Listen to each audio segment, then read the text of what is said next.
Hello, everyone. My name is Diego Alfonso, and I'm your host with the Florida Aviation Network. We are broadcasting live and in the clear from the Aerospace Discovery in the Florida Air Museum, located at the Sun and Fun Complex in Lakeland, Florida. We're celebrating the 41st Sun and Fun Fly-In and Exposition. Today, our guests are Mr. Gary Rauer and John Herman. Mr. Rauer is a F-16 instructor with the former F-16 instructor with the Air Force and an airline captain, presently flying as an airline captain, and has accumulated over 21,000 hours of flight time. Mr. John Herman is the president of Tempest Marketing Group, and we have some interesting facts that we're going to be covering with you today. Gary and John, thank you so much for being here. We're really glad that you guys are here today. It's a pleasure to be back. Yeah, thanks for having us. And it seems like it was just yesterday, right, that we were sharing the same place here. Absolutely. And I remember that when we finished that interview, there was some sort of a discussion about some spark plugs and some fuel efficiency or something to that effect that we were going to talk about this year. Am I on the right? Yes. Okay. Well, would you like to take it from there? I would be thrilled to. We had just installed the Tempest fine wire iridium plugs in the Stearman. And on the trip down here last year, I had an incredible fuel savings, almost 10% reduced burn, in gallons per hour last year. And so when we left last year, I said, I'm going to fly the whole show season. I'm going to keep track of all my fuel and my fuel burn and come back this year and talk about it. And son of a gun, I saved well over 7% fuel burn, about 100 hours of flying on cross countries, all across the U.S., high altitude, up in the mountains in Colorado and Wyoming, Montana. And in the space of 100 hours of flying, I saved enough fuel to pay for an entire set of spark plugs that last for 1,500 hours. That's terrific. Now, John, let me go to you. And I understand that there is some good news going on now with Tempest. I think there is a new company that you guys have teamed up with. Would you mind commenting on that a little bit? Sure. We acquired Alcor in San Antonio, Texas, about a month ago. And Alcor's been a great name in the industry for a long time. It was started over 50 years ago by a gentleman by the name of Al Hundir, and he is actually the person that has brought the measurement of exhaust gas temperatures to aviation. I mean, he was the guy that designed the probes to do that. And we're very fortunate that we were able to acquire that company, and that we're going to now bring that under the Tempest brand. There's one thing that I probably folks don't know, but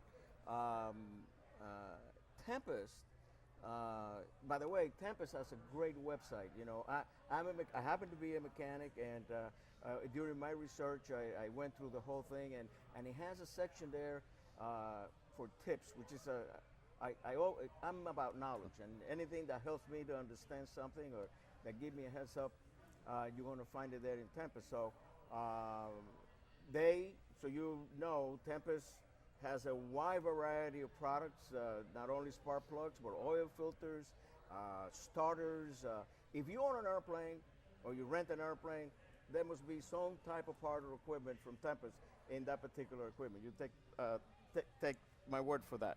But John, what is now new in Tempest? I mean, what is the future looking for Tempest, like in the next 5 years or so? We're always looking for possible acquisitions, so that will continue as well. In our family of companies, in the last couple of years, we of course acquired the Autolite spark plug line. Now Alcor, we've got another acquisition that we're looking to close on in the next 30 days that I can't really say too much about, but Okay. we'll be able to announce that soon. And we're going to continue that that growth. And really, what we look for are products where there's a need in the industry because based on quality or pricing issues and that sort of thing. And so we specialize in those areas. And so we're going to continue our path of growing and through acquisition and product development. Good. Gary, let me ask you this. Now, of course, all of you know that Gary is an aerobatic pilot. He flies the Stearman. Does a terrific job. If you haven't seen his show, you're missing something. And once you see it, you won't be able to forget it. I mean, it's just that simple. But Gary, what do you have planned for this show season with the Tempest Stearman? Well, we started out in the southeast as we always do. The air show season begins and ends in the southeast U.S. because of the weather. We've got a couple of more shows in Georgia, and then we head west again, and we head to the high country into the Intermountain West. We'll go back for the world's highest air show in Dillon, Colorado in June. We'll be in Missouri in July, back to Colorado in August, and all the way out through October. We're looking at least a dozen shows, maybe as many as 14. Wow. So we'll be back and forth across the country a few times. That's a good thing. John, I know that you and your company are kind of involved in the community. You're community oriented, and I understand there's some sort of a scholarship program, something going on. Would you like to please elaborate on that? I'd love to. Last year we were invited by Sennheiser to attend the Able Flight charity banquet down in New Orleans, and it was a life-changing experience for me. And Able Flight is an organization that provides full scholarships for disabled people to be able to get their sport pilot certificate. We attended that banquet that evening. Then we were invited to attend the wing pinning ceremony at Oshkosh last year. And through that experience, I decided that that was an organization that we wanted to be involved with and wanted to give something back to this industry that I've been involved with for 38 years.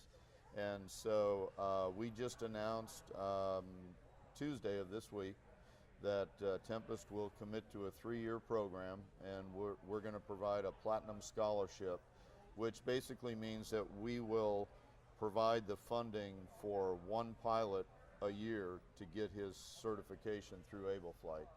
And it's called the Able Flight Tempest Scholarship in memory of Lloyd Smith. And Lloyd was a local guy out of Noonan, Georgia, that unfortunately died in a plane crash back in 2006. And I'm actually married to his wife. This was my wife's late husband, and we decided we wanted to name the scholarship in his memory. That is commendable. You know, when you said that about, I happened to interview day before yesterday, I believe, Jessica Cox. Yes. And never met her, seen the videos, never met her, and I was just blown away. How an individual can do the things that she does. And I told her, I said, you know, when I watched the video the first time, instinctively, I guess we react, and I felt that you were handicapped. When I finished watching the video, then I realized that I'm handicapped. Because it's amazing. I mean, and it's all up here in the mind, and I think that is just a great thing to do. And there's a lot of great people out there with great minds that will be great contributors to our industry.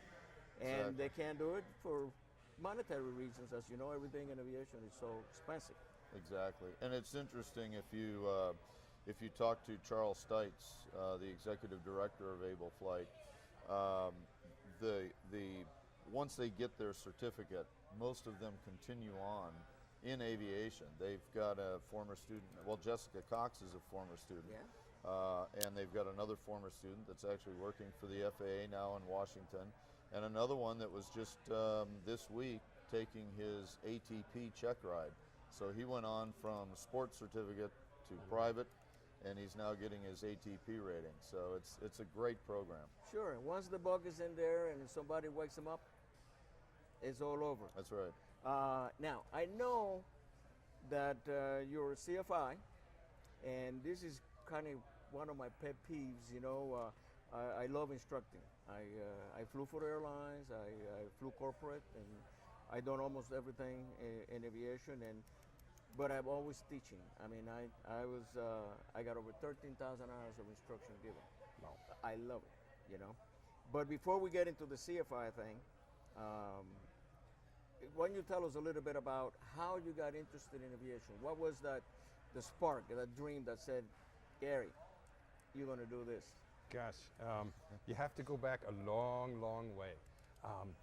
I was a farm kid. Nobody in the family flew, and I had never been off the ground. I was 4 years old, and I turned to the little girl from the farm across the road and said, someday I'm going to fly.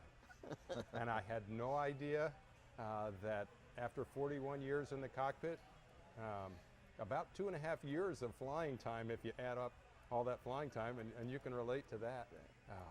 You know, I started in GA, did some military stuff, and really my passion has always been general aviation. I keep coming back to little airplanes. That's it. That's the real flying. It is. Because I remember when I learned to fly in an Aeronca Chief, and you're doing 65 miles an hour, and you're at 2,000 feet, and everything is beautiful. Then you get into a 727, and you're at 30,000, you can't see nothing, and you're going too quick. Yeah. You know, so I call that the real flying. Is when you get back, especially when you do, you know, this aerobatic thing. Now, what got you into aerobatics? I mean, what was that transition? Well, you know, as an F-16 pilot, there really is no horizon. When you're dogfighting, there is no up and down. Your reference is the other aircraft. And so if he's going down, you go down with him, and that's why you always have a big watch, right. And you're the one in the back.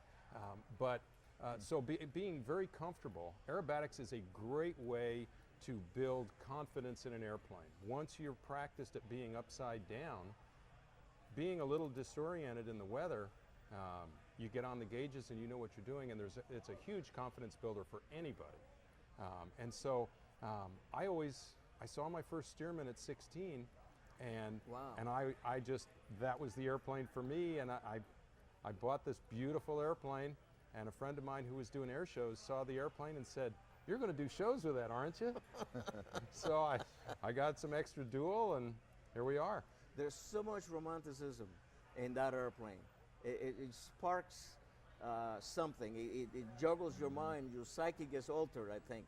The sound of the motor and the looks of it and the way you handle it is like nothing to it. But yet we know there is a lot of stuff going on when you do aerobatics. I always tell the story when I interview an aerobatic pilot that I was at the show line, and there was a fellow doing this thing, and guy in the back, I heard, "Hey, look at this crazy guy." And I never try to correct anybody, but I guess I couldn't pass that up. So I just turned around and I said, "No, he's not crazy. A crazy pilot cannot do that. That's the product of precision and practice to the nth degree." Will you agree with that? Absolutely. You know, everything that we do, we plan it, we practice it, we choreograph it, and we don't do anything in a show that we haven't trained for, that we haven't practiced for, whether it's formation, whether it's solo aerobatics. This is not ad-libbed. This is very serious business, and we take it very seriously, as everybody else does. Of course. And your future hangs in the balance every time. Every time. I always ask pilots, I do seminars and stuff like that around, and I ask them, what do you think is the most important flight time for a pilot? And you know, people I get them cold, and they think, and I don't want an answer, but I said, you know, I'm going to tell you what I think. The most important flight time on a pilot is the next hour, because that's the one The ones you got in the logbook, they're there, they're ready. But now this is the one that can make you or break you. So Sure. I could not agree with you more. That preparation, that really knowing that you can do what you're going to do, and that Clint Eastwood said, every man's got to know its limitations, you know? You know, I was about 19 years old, and I had a friend of mine who had flown the hump in the DC-3 in World War II. Yep. And he said to me, you never stop learning. Now, he was incredibly experienced. He'd flown all over the world. He'd flown in the war. And he said, every flight you learn something. That's correct. And even last night during the night show here at Sun and Fun, I learned something again. That's So. and that's the name of the game. It's not so much learning something, it's realizing that you did learn something. Because when you cease to grow, you will begin to die. That's the way it is. I mean, there's no ifs, ands, or buts about that. Now, I want to ask you also about your F-16, because the thing that we really have in common is, number one, the plane you fly. I love that plane, and the F-16, and I know you were the first pilot, F-16 pilot, to accumulate about 1,000 hours in the F-16, something like that. I was number about 126 Oh, okay. worldwide. I wasn't the first. Okay. Those guys are just Okay. a little bit older than me. Okay. So can you tell us any memorable moment that you have, whether it's good or bad, during flying the F-16? Well, you know, the best thing is to talk about the fly-by-wire system, Okay. electronic flight controls, and all of us that fly regular airplanes in general aviation, you know, you move the stick or you move the yoke, and the ailerons move. Well, with a fly-by-wire system, you don't command, because the computers move the controls, you don't command aileron movement, you command roll rate.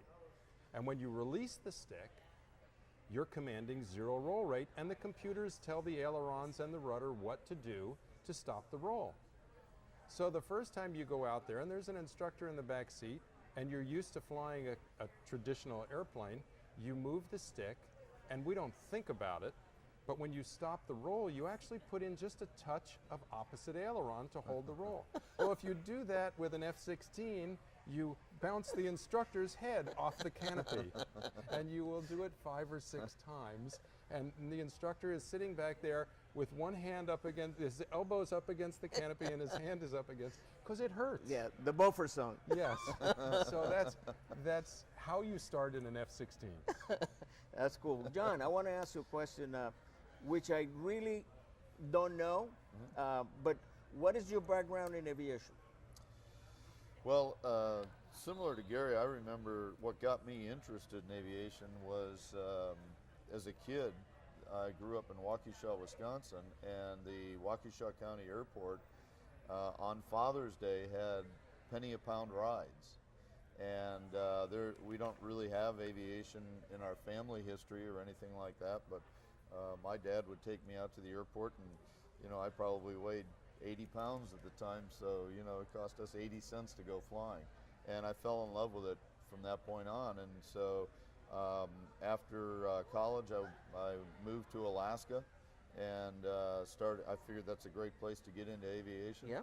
And I spent 3 years there, primarily working for fixed base operators and distributors such as Van Dusen and that type of thing. And from there, I've worked for several manufacturers, including Unison Industries and Superior Air Parts. Spent some years at Champion, and this year will be my 38th year in the industry. So it's I tried to get out of it one time and I couldn't. So it's No once way. it gets a hold of you, it's I've been out got of you. for, my first flight was in 1961, and I'm turning 70 May 8th coming Wow. up. And I feel about aviation today as I did 50 years ago, with one difference. If you call me at 10 o'clock today and you say, Diego, we got to go to North Carolina and pick up an airplane, I'll probably tell you, why don't we wait till tomorrow? Which back Right. in the day, Yeah, I'm out the exactly. door. Exactly. But I still have that same a desire, the same passion for flying. And when you mention Alaska, and which is the place to go to get involved in aviation, I really think that Alaska should change or to create a slogan over there, like half plane will travel, you know, because that's the only way you can get around, well, not the only way, but mainly the best way to get around over there to fly. That's exactly Do you have right. any experiences over there that you would like to share with us? Oh, I've probably more than we've got time for, but when I worked for the Cessna dealer up there, I was making $3 an hour doing whatever I had to be around airplanes. And the benefit to that was the owner of the company on the weekends would take me with him when we would fly somebody out into the bush and drop them off, and then I would get to fly the airplane back. And so I probably had 200 hours of unofficial time before I ever soloed. But the first airplane that I ever took off and landed under my control, not solo, but under my control, was not a 150 or a 152. It was a Cessna 206 on floats. Oh my God. And so that was probably, you know, my favorite experience up there was float plane flying. That's great. Yeah. Gary, let me ask you this, and I gotta warn you now, the feds may be watching. Okay. Is there anything that you would like to have changed in aviation? Is there anything I'd like to have changed in In aviation? aviation as it is today? Of course, for the benefit of aviation. You know, I'd like to get the word out to young people that there are some great careers in aviation, because a few years ago, up to about 10 years ago, there was a lot of downturn, there was bankruptcies, that sort of thing, and that has changed. And we need to get young people back out. There are jobs, there are great jobs, great careers to be had, and we need to get them as excited and have the passion for flying that we have, because it is a great way to make new friends, see old friends, and also you will never find a career that really pulls people together like flying. You know, and I ask this question because I'm working also on a personal research that I'm doing. I have asked this question to all pilots since I started here this season, and the answer is exactly the same. Everybody, and we didn't rehearse this. We didn't talk about this, and I don't. This is something that I do because I think that there is a concern out there that we're not doing enough, not only to get people involved in aviation, but to keep them in aviation once we get them. And the proof of that, and that's what really worried me, was when I realized the attrition rate at the private pilot level is like 60 to 70%. So it's not only hard to get them, but then after we get them, it's kind of we haven't, and I think we really need to emphasize that area too. What do you think? You know, absolutely. And to put it in perspective, you know, coming back to jobs, because ultimately, you know, it's so expensive to get that 100 hours, get that 250 hours, get that commercial ticket. But to put it into perspective, the 3 big airlines in the U.S. today are going to hire over 20,000 pilots in the next 8 to 10 years. That's a lot of pilots, and those pilots are coming from the smaller operators, and those operators are getting their pilots from the CFIs. So there's a progression out there, and we all know it takes time to get experience, but there are careers out there, and there are literally tens of thousands of jobs to be had. Of course, and I think you hit the nail on the head when you say that we need to create the confidence in our new guys that there's going to be a job out there for you. Exactly. And I'll tell you, I mentioned this already in one of the interviews I did. I went to Nigeria to teach back in 2005, 2006, to the Nigerian College of Aeronautical Technologies. I did a stint over there teaching 29 instructors. And I realized that aviation is here to stay because I'm in northern Nigeria. I'm 480 kilometers from the capital and 800 kilometers from the old capital, which is all the way in the south. And there's 135 operators up there. You can go from Zaria to Abuja, and it takes you 10 hours by train or bus, and you can do it in an hour and a half if you go by airplane. So the airplane is here to stay, and proof of that is exactly what you're saying. The airlines are planning to hire, and it's got to be for a reason.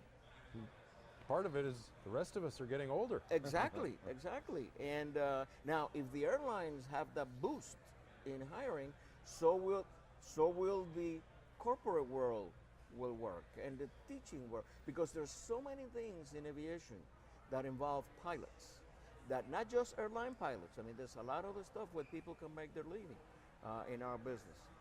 Do you have anything to add to that, John?